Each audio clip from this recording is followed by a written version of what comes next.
Papa is taking us for a long drive. Yay! Wow, ನೋಡಿ ಆ weather ಎಷ್ಟು ಚೆನ್ನಾಗಿದೆ ಅಂತ ಹೇಳಿದ್ರೆ ಸುತ್ತಮುತ್ತ ಬರೀ ಸರಿ, ಅಷ್ಟೊತ್ತಿಗೆ ನಾನು ಅಡುಗೆ ಮಾಡ್ಕೊಳ್ಳೋಣ ಅಂತ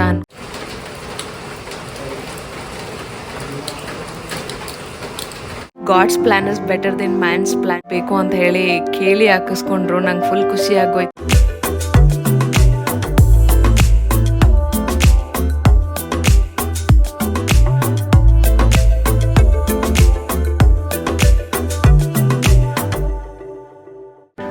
hi, hello friends, welcome back to Mrs Lakshmi Arun vlogs. ಹೇಗಿದ್ದೀರಿ ಎಲ್ಲರೂ? ನಾವು ಚೆನ್ನಾಗಿದ್ದೀವಿ, ನೀವು ಕೂಡ ತುಂಬಾ ಚೆನ್ನಾಗಿದ್ದೀರಾ ಅಂತ ಭಾವಿಸ್ತೀನಿ. ಇದು ಅಮ್ಮ ಇಲ್ಲದೆ 2ನೇ ದಿನ. ಪಾಪು ಬೆಳಗ್ಗೆನೇ ಎದ್ದು ಚಿಂಟು ಜೊತೆ ಆಟ ಆಡ್ಕೊಂಡಿದ್ದ. ನಾನು ನಮ್ಮ ಮನೆಯವರು ಸೇರಿ ಮನೆಯಲ್ಲಿರೋ ಕೆಲಸ ಎಲ್ಲ ಮಾಡ್ಕೊಂಡ್ವಿ. ಸೊ ಮನೆ ಕೆಲಸ ಮಾಡಿದ್ಮೇಲೆ ಇನ್ನು ಪಾಪುಗೆ ಸ್ನಾನ ಮಾಡಿಸ್ಬೇಕಾಗಿತ್ತು. ಅದಕ್ಕೆ ಮೊದಲೇ ಬ್ರೇಕ್ಫಾಸ್ಟು ಪ್ರಿಪೇರ್ ಮಾಡ್ಕೊಬಿಡೋಣ ಅಂತ ಹೇಳಿ ಟೊಮೆಟೊ ಬಾತ್ ಮಾಡಿದ್ದೆ ಇವತ್ತು. ಸೊ ಟೊಮೆಟೊ ಬಾತ್ ಮಾಡಿದ್ರೆ ಇಬ್ಬರೇ ಇದ್ದೀವಲ್ವ, ಮಧ್ಯಾಹ್ನಕ್ಕೂ ಆಗುತ್ತೆ, ಮತ್ತು ಅನ್ನ ಸಾರು ಮಾಡ್ತಾ ಕೂತ್ಕೊಂಡ್ರೆ ಟೈಮ್ ಆಗುತ್ತೆ, ಆಫೀಸ್ ಕೆಲಸ ಮಾಡಬೇಕಾಗತ್ತೆ ಅಂತ ಹೇಳಿ ಮಧ್ಯಾಹ್ನಕ್ಕೂ ಮತ್ತು ಬೆಳಗ್ಗೆಗೂ ಟೊಮೆಟೊ ಬಾತೆ ಮಾಡಿಕೊಂಡೆ. ಅದಾದಮೇಲೆ ಪಾಪುಗೆ ಎಣ್ಣೆ ಸ್ನಾನ ಮಾಡಿಬಿಟ್ಟು ಸ್ವಲ್ಪ ಹೊತ್ತು ಆಟ ಆಡ್ಕೊಂಡು ಕೂತ್ಕೊಂಡಿದ್ವಿ.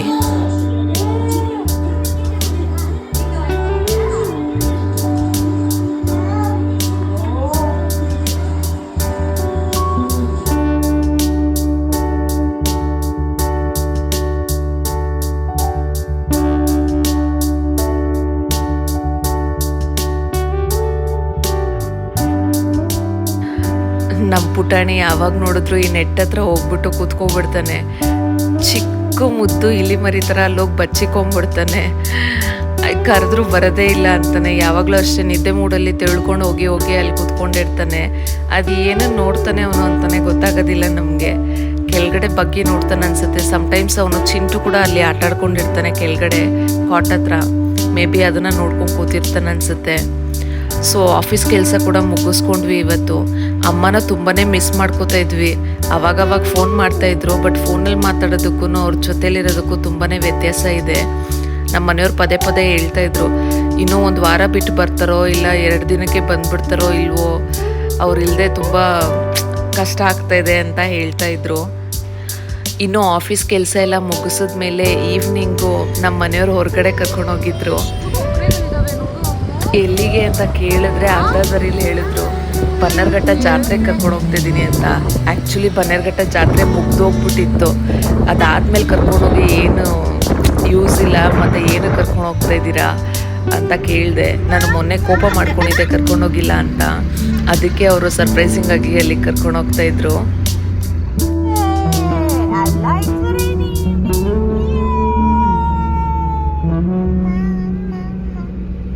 Papa is taking us for a long drive. Yay!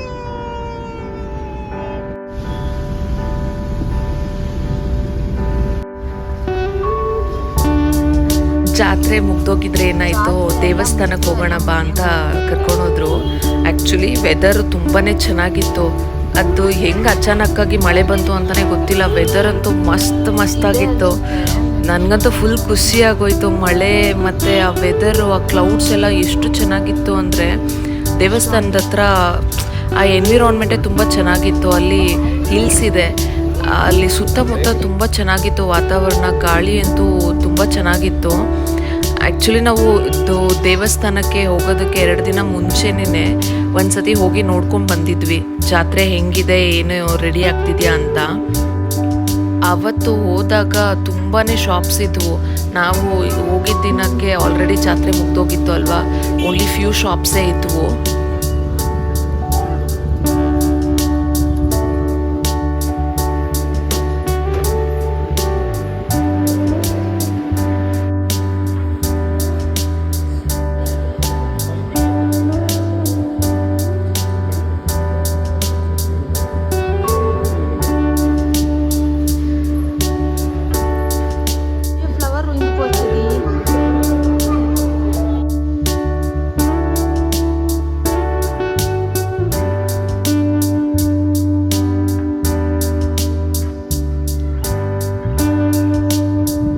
Wow, ನೋಡಿ ಆ ವೆದರು ಎಷ್ಟು ಚೆನ್ನಾಗಿದೆ ಅಂತ ಹೇಳಿದ್ರೆ, ಸುತ್ತಮುತ್ತ ಬರೀ ಬೆಟ್ಟನೇ ಇದೆ.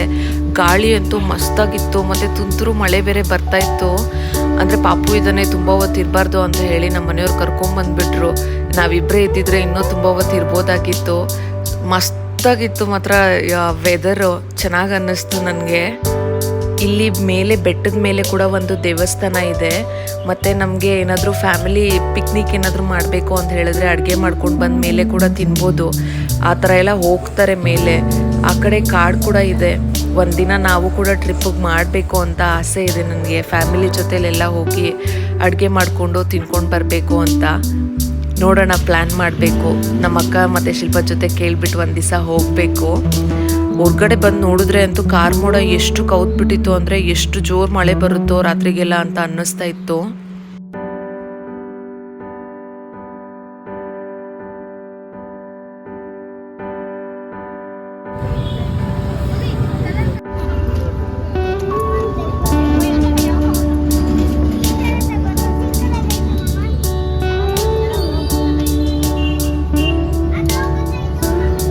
ತುಂಬಾ ಕಡಿಮೆ ಸ್ಟಾಲ್ಸ್ ಇದ್ವು. ಅದರಲ್ಲಿ ಅಂತೂ ಹೆಣ್ಮಕ್ಳು ಪ್ರಾಡಕ್ಟು ಕೇಳಬೇಕಾ, ಇಷ್ಟೊಂದು ವೆರೈಟಿ ಆಫ್ ಪ್ರಾಡಕ್ಟ್ಸ್ ಇದ್ವು.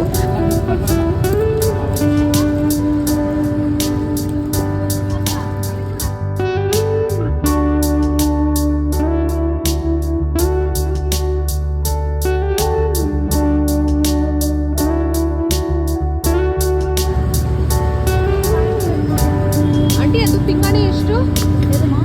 ಅದು ಬ್ಲೂ ಕಲರು. ಮತ್ತು ಜಾತ್ರೆಗೆ ಹೋದ್ಮೇಲೆ ನೆನ್ಪೋಗಿ ಏನಾದರೂ ತರಬೇಕಲ್ಲ ಅಂತ ಹೇಳಿ ಚಿಕ್ಕದಾಗಿರೋ ಅಂಥ ಪುಟ್ಟು ಕ್ಲಿಪ್ಸು ಚೆನ್ನಾಗಿದ್ವು ಅಲ್ಲಿ ಕ್ಯೂಟಾಗಿ ನೋಡೋಕ್ಕೆ. ಅದೊಂದು 2 ತೊಗೊಂಡು, ಮತ್ತು ಉಪ್ಪಿನಕಾಯಿ ಜಾಡಿ ನನಗೊಂದು ಇಷ್ಟ ಆಯಿತು, ಅದನ್ನು ತೊಗೊಂಡು ಬಂದೆ. ನಾವು ಮೊನ್ನೆ ಹೋದಾಗ ಶಾಪ್ಸು ಹೆಂಗಿದ್ವು ಅಂತ ಹೇಳಿದ್ರೆ, ಆ ನೈಟ್ ಲೈಟಲ್ಲಿ ಜಿಗಿ ಅಂತ ತುಂಬ ಚೆನ್ನಾಗಿದ್ವು. ಎಷ್ಟೊಂದು ಶಾಪ್ಸ್ ಇದ್ವು ಅಂತ ಹೇಳಿದ್ರೆ, ಒಂದು 20-30 ಶಾಪ್ಸ್ ಮೇಲೆ ಇದ್ವು. ಆ ಜಾತ್ರೆ ಕಳೆನೇ ತುಂಬ ಬೇರೆ ಥರ ಇತ್ತು. ಅದನ್ನು ರೆಕಾರ್ಡ್ ಮಾಡಿದ್ದೆ. ಸೊ ಅದನ್ನು ನೋಡಿದಾಗ ನನಗೆ ಅನ್ನಿಸ್ತಾ ಇತ್ತು, ಓಕೆ ನಾಳೆ ನಾನು ಬರಲೇಬೇಕು ಅಂತ. ಬಟ್ ಹೇಳಿದ್ನಲ್ವ, ನಮ್ಮ ಮನೆಯವರು ಕ್ರೌಡೆಡ್ ಇರುತ್ತೆ ಅಂತ ಕರ್ಕೊಂಡು ಬರಲಿಲ್ಲ, ಮಿಸ್ ಆಗೋಯ್ತು.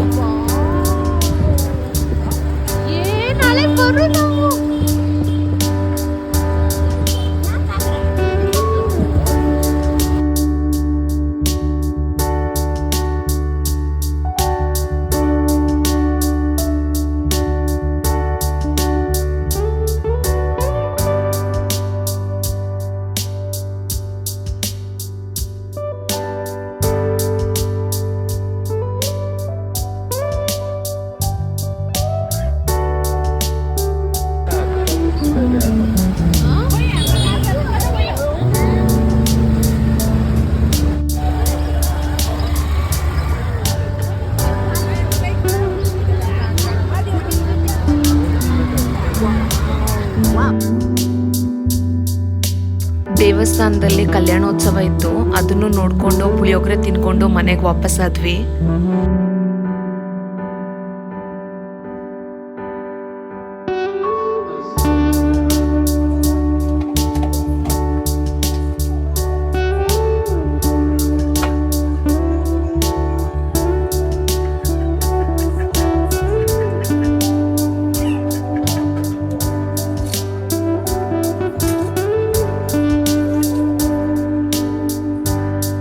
ಜಿಟಿ ಮಳೆ ಆಗ್ತಿತ್ತು. ವೆದರ್ ಅಂತೂ ತುಂಬ ಚೆನ್ನಾಗಿತ್ತು. ಸ್ವೀಟ್ ಕಾರ್ನ್ ತಂದಿದ್ದೆ. ಸ್ವೀಟ್ ಕಾರ್ನ್ ಬೇಯಿಸ್ಕೊಂಡು ಅದಕ್ಕೆ onion, coriander, chilli, salt, pepper ಮತ್ತು ಚಾಟ್ ಮಸಾಲ ಹಾಕಿ ಕೊಟ್ಟರೆ ಅರುಣವ್ರಿಗೆ ತುಂಬ ಇಷ್ಟ. ಅದಕ್ಕೋಸ್ಕರ ಒಂದು ಚಾಟ್ ಥರ ಮಾಡಿ ಕೊಟ್ಟೆ. ಸೊ ಅವರು ಕೂತ್ಕೊಂಡು ತಿಂತಾಯಿದ್ರು. ಸರಿ, ಅಷ್ಟೊತ್ತಿಗೆ ನಾನು ಅಡುಗೆ ಮಾಡ್ಕೊಳ್ಳೋಣ ಅಂತ ಅಂದ್ಕೊಂಡು ಪಾಪುನ ಅವ್ರ ಕೈಯಲ್ಲಿ ಕೊಟ್ಬಿಟ್ಟು ಬಂದೆ.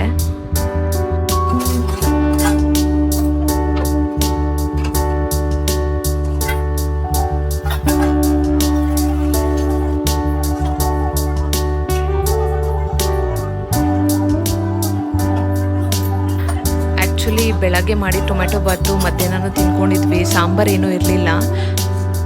ಅದರಿಂದ ರೋಟಿ ಮಾಡಿಬಿಟ್ಟು ಎಗ್ ಬುರ್ಜಿ ಮಾಡ್ಕೊಳ್ಳೋಣ ಅಂತ ಅಂದ್ಕೊಂಡೆ. ಆ್ಯಕ್ಚುಲಿ ಇವತ್ತು ನನಗೆ ಅಡುಗೆ ಮಾಡೋಷ್ಟೊತ್ತಿಗೆ ತುಂಬಾ ಲೇಟ್ ಆಗೋಯಿತು. ಮಳೆ ಬರ್ತಿದ್ದ ಕರೆಂಟ್ ಬೇರೆ ಹೋಗ್ಬಿಡ್ತು. ಕತ್ಲೆಯಲ್ಲಿ ಅಡುಗೆ ಮಾಡೋದಕ್ಕೆ ಇನ್ನೂ ತುಂಬ ಸಂಕಟ ಅನ್ನಿಸ್ತಾ ಇತ್ತು. ಅದು ಬೇರೆ ಈಗ ಸಮ್ಮರ್ ಸೀಸನ್ನು, ಕಿಚನಲ್ಲಿ ತುಂಬಾ ಇದು ಸ್ವೆಟ್ಟಿ ಆಗಿರುತ್ತೆ. ಅದು ಚಪಾತಿ ಮಾಡಬೇಕಂತ ಹೇಳಿದ್ರೆ ಇನ್ನೂ ತುಂಬ ಕಷ್ಟ ಬೇರೆ. ನನಗೆ ಫುಲ್ ಕಾಲು ನೋವು ಬಂದುಬಿಟ್ಟಿತ್ತು. ನಮ್ಮ ಮನೆಯವ್ರಿಗೆ ಹೇಳ್ತಾನೆ ಇದ್ದೀನಿ ಎಲೆಕ್ಟ್ರಿಷನ್ನ ಕರೆಸಿ ಅಂತ. ಒಂದು ವಾರದಿಂದನೂ UPS ಇದೆ, ಅದನ್ನು ಇಲ್ಲಿ ಬಂದಮೇಲೆ ಫಿಕ್ಸ್ ಮಾಡಿಸ್ಲೇ ಇಲ್ಲ, ಹಾಗೆ ಸೈಡಲ್ಲೇ ಇದೆ. ಸೊ ಎಲೆಕ್ಟ್ರಿಷಿಯನ್ ಯಾರೂ ಬಂದಿಲ್ಲ, ಹೇಳಿದ್ರು ಇನ್ನೊಂದು 2 ದಿವಸ ಆದಮೇಲೆ ಬರ್ತಾರೆ ಅಂತ.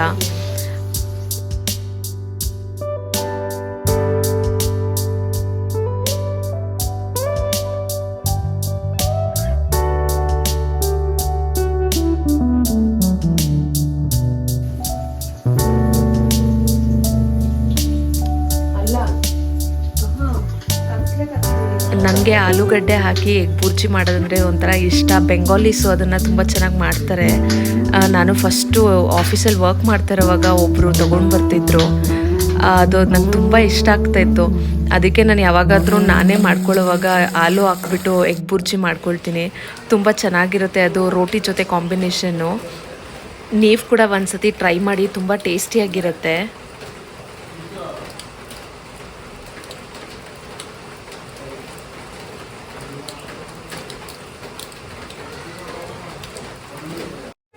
ಆ್ಯಕ್ಚುಲಿ ಎಷ್ಟೊತ್ತಾದರೂ ಕರೆಂಟೇ ಬರಲಿಲ್ಲ. ನನಗೇನು ಅನ್ನಿಸ್ತು ಅಂತ ಹೇಳಿದ್ರೆ, ನಿನ್ನೆ ನಾವೇ ಬೇಕು ಅಂತ ಹೇಳಿ ಕ್ಯಾಂಡಲ್ ಲೈಟ್ ಡಿನ್ನರ್ನ ಅರೇಂಜ್ ಮಾಡ್ಕೊಂಡ್ವಿ. ನಂಗೆ ತುಂಬ ಇಷ್ಟ ಆಯಿತು ನಿನ್ನೆ ಒಟ್ಟಿಗೆ ಕೂತ್ಕೊಂಡು ಕ್ಯಾಂಡಲ್ ಲೈಟ್ ಡಿನ್ನರ್ ಮಾಡಿದ್ದು. ಬಟ್ ಇವತ್ತಂತೂ ನನಗೆ ಇದು literally god planned candle light dinner ಅಂತ ಅನ್ನಿಸ್ತು. ನೆನ್ನೆಗಿಂತ ಇದು ತುಂಬ ಮಸ್ತಾಗಿತ್ತು. ಯಾಕಂದರೆ ಮನೇಲಿ ಯಾವ ಲೈಟೂ ಇಲ್ಲ, ಕರೆಂಟ್ ಇಲ್ಲ, ಜಸ್ಟ್ ಕ್ಯಾಂಡಲ್ ಅಷ್ಟೇ. ಈವನ್ ಟಿವಿದು ಬೆಳಕು ಕೂಡ ಇರಲಿಲ್ಲ. ನಿನ್ನೆ ಲೈಟ್ನ ನಾವೇ ಪಾಪು ಇದ್ದ ಅಂತ ಹೇಳ್ಬಿಟ್ಟು ಸ್ವಲ್ಪ ಹೊತ್ತಿಗೆ ಆನ್ ಮಾಡಿಕೊಂಡು ಮತ್ತೆ ಊಟ ಮಾಡಿದ್ವಿ. ಬಟ್ ಇವತ್ತು ಕರೆಂಟ್ ಫುಲ್ಲಾಗಿನೇ ಹೋಗಿತ್ತಲ್ವಾ, ತುಂಬ ಏಸ್ಥೆಟಿಕ್ ಆಗಿತ್ತು ಆ ಫೀಲಿಂಗ್ ಅಂತೂ. ಆ ಕ್ಯಾಂಡಲ್ ಲೈಟು ಎಷ್ಟು ಪ್ಲೆಸೆಂಟ್ ಆಗಿತ್ತು ಅಂತ ಹೇಳಿದ್ರೆ, ಮತ್ತು ಮೊಬೈಲಲ್ಲಿ ಸಾಂಗ್ ಹಾಕ್ಕೊಂಡು ಚೆನ್ನಾಗಿತ್ತು, ಒಬ್ರಿಗೊಬ್ರು ಮಾತಾಡ್ತಾ ಟೈಮ್ ಸ್ಪೆಂಡ್ ಮಾಡ್ತಾ ಊಟ ತಿಂದಿದ್ದು. ಮತ್ತು ಮಳೆ ಬೇರೆ ಬರ್ತಿತ್ತಲ್ಲ, ಕಾಸಿ ವೆದರು, ವಾವ್, ನಂಗೆ ಮಸ್ತ್ ಅನ್ನಿಸ್ತು ಮತ್ತು ರೊಮ್ಯಾಂಟಿಕ್ ಅನ್ನಿಸ್ತು. ಅದೇ ಹೇಳ್ತಾರಲ್ಲ, God's plan is better than man's plans ಅಂತ. ಸೊ ಅದು ತುಂಬಾ ನಿಜ ಅಂತ ಅನ್ನಿಸ್ತು ನನಗೆ. ಸೊ ಜೊತೇಲಿ ಊಟ ತಿಂತಾ ಏನೇನೋ ಮಾತಾಡ್ತಾ ಇದ್ವಿ. ನಾವು ಹೊರಗಡೆ ಹೋದಾಗ, ಈ ರೀತಿ ಮನಾಲಿಗೆ ಹೋದಾಗಲೂ ಅಷ್ಟೇನೆ ಒಳ್ಳೆ ವೆದರಲ್ಲಿ ನಾವು ಕ್ಯಾಂಡಲ್ ಲೈಟ್ ಡಿನ್ನರ್ ಮಾಡಿದ್ವಿ. ಅದೆಲ್ಲ ನೆನಪಾಗೋಯ್ತು ನನಗೆ.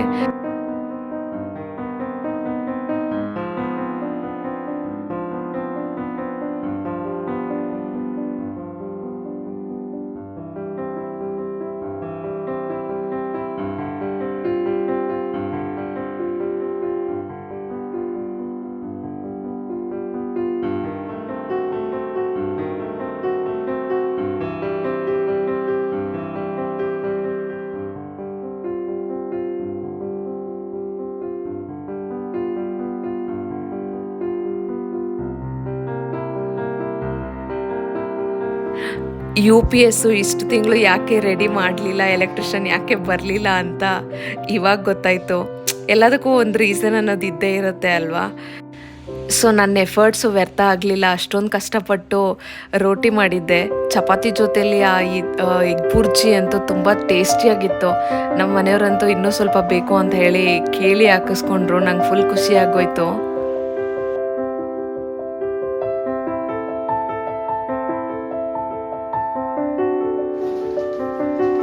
ಆ್ಯಕ್ಚುಲಿ ಊಟಕ್ಕೆ ಕೂತಾಗೆಲ್ಲ ನಮ್ಮಮ್ಮ ನೆನಪಾಗ್ತಾರೆ. ಊಟಕ್ಕೆ ಮೊದಲು ಅಮ್ಮಂಗೆ ಫೋನ್ ಮಾಡಿದ್ದೆ. ಅಮ್ಮ ಭೂಮಿಕಾ ಅವ್ರ ಜೊತೆ ಆರ್ಕೆಸ್ಟ್ರಾ ನೋಡೋದಕ್ಕೆ ಹೋಗ್ತಾ ಇದ್ದೀನಿ ಅಂತ ಹೇಳಿದರು. ಊಟ ತಿಂತಾ ತುಂಬ ಹೊತ್ತು ಆದಮೇಲೆ ಕರೆಂಟ್ ಕೂಡ ಬಂದ್ಬಿಡ್ತು. ಸೊ ಮಧ್ಯದಲ್ಲಿ ಕರೆಂಟ್ ಬಂದಾಗ ಅಯ್ಯೋ ಕರೆಂಟ್ ಬಂತಲ್ವಾ ಅಂತ ಅನ್ನಿಸ್ತು. ಬಟ್ ಆದ್ರೂ ನನಗೆ ಬೇಕಾಗಿದ್ದಾಗೆ ಆ ಕ್ಯಾಂಡಲ್ ಲೈಟ್ ಡಿನ್ನರ್ದು ಕಂಪ್ಲೀಟ್ ಫೀಲಿಂಗ್ನ ನಾನು ಅನುಭವಿಸಿದ್ದೆ. ನನಗಂತೂ ದಿಲ್ ಖುಷಿ ಆಗೋಯ್ತು. ಇವತ್ತಿನ ದಿನ ಅಂತೂ ಮಸ್ತಾಗಿತ್ತು. ಆ ಮಳೆ, ಆ ಕ್ಯಾಂಡಲ್ ಲೈಟ್ ಬೆಳಕು, ನಮ್ಮ ಲವ್ಡ್ ಒನ್ಸು, ಅದರಲ್ಲೊಂದು ಮುದ್ದಾದ ಮಗು, ನಮಗಿಷ್ಟ ಆಗಿರೋ ಅಂಥ ಊಟ, ಚಿಲ್ಲಾಗಿರೋ ಗಾಳಿ, ಮುದ್ದಾದ ನಾಯಿ ಮರಿ, ಯಾರಿಗೆ ತಾನೇ ಇಷ್ಟ ಆಗೋದಿಲ್ಲ. ಟಾಪ್ ನಾಚ್ ಆಗಿತ್ತು. ಸೊ ನೋಡಿದ್ರಲ್ಲ ಫ್ರೆಂಡ್ಸ್, ಯಾವ ರೀತಿ ಇತ್ತು ನಮ್ಮ ಮನೆಯವ್ರ ಜೊತೆ 2ನೇ ದಿನ ಅಮ್ಮ ಇಲ್ಲದೆ. ಸೊ ಇದಾಗಿತ್ತು ಇವತ್ತಿನ ವ್ಲಾಗು. ಈ ವ್ಲಾಗು ನಿಮಗೆ ಇಷ್ಟ ಆಗಿದೆ ಅಂತ ಬಯಸ್ತೀನಿ. ಈ ವ್ಲಾಗು ನಿಮಗೆ ಇಷ್ಟ ಆಗಿದ್ದರೆ ದಯವಿಟ್ಟು ಒಂದು ಲೈಕ್ ಮಾಡಿ, ಶೇರ್ ಮಾಡಿ ಮತ್ತು ಕಮೆಂಟ್ ಮಾಡಿ. ನಮ್ಮ ಚಾನಲ್ಗೆ ಸಬ್ಸ್ಕ್ರೈಬ್ ಮಾಡಿ. Thank you for watching. We'll catch you in next vlog.